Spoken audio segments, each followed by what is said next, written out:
2013 সালে নিজেদের সর্বশেষ বিপিএলেও ফাইনাল খেলে হেরেছিল চিটাগং কিংস। আরো একটি ফাইনাল, আরো একবার হতাশায় ডুবল এই দলটি।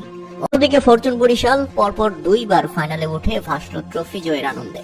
তবে গল্পটা লিখতে হয়েছে ঋষাদের বীরত্বের পর। 19তম ওভারে দুর্দান্ত একটি ছক্কা ফরচুন বরিশালকে নিয়ে আসলেন চালকের আসনে এবং দলকে জিতিয়ে মাঠ ছাড়লেন এই ব্যাটসম্যান। শেষ ওভারে কেবল স্বীকৃত ব্যাটসম্যান হিসেবে রিশাদ হোসেনই কেবল ছিলেন এবং তিনি জিতিয়েছেন। তাই তো তামিম ইকবালের অধিনায়কত্বে back to back champion Fortune Barishal. Trophy নিতে গিয়েও তামিম ইকবাল দেখিয়েছেন বড় মনের পরিচয়।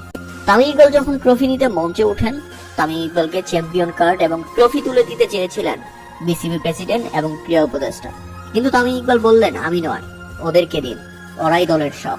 পরে দেখা যায় তাওহিদ হৃদয়, নাজমুল হোসেন শান্ত এবং ম্যাচ জয়ী নায়ক রিশাদ হোসেনের হাতে ট্রফি তুলে দেন ক্রীড়া উপদেষ্টা এবং তাদের সঙ্গে পরে ফটো সেশনে যোগ হয় তামিম ইকবাল। তরুণ ক্রিকেটারদের এভাবে এগিয়ে ধরা তামিম ইকবালের জন্য সত্যি বড় মনের পরিচয়। কেননা তরুণরাই বাংলাদেশের এখন সব, তারাই বাংলাদেশকে এখন এগিয়ে নিয়ে যাবে। সাকিব, তামিম, মাহমুদুল্লাহ, মুশফিকরা তো পার করে ফেলেছেন নিজেদের সময়।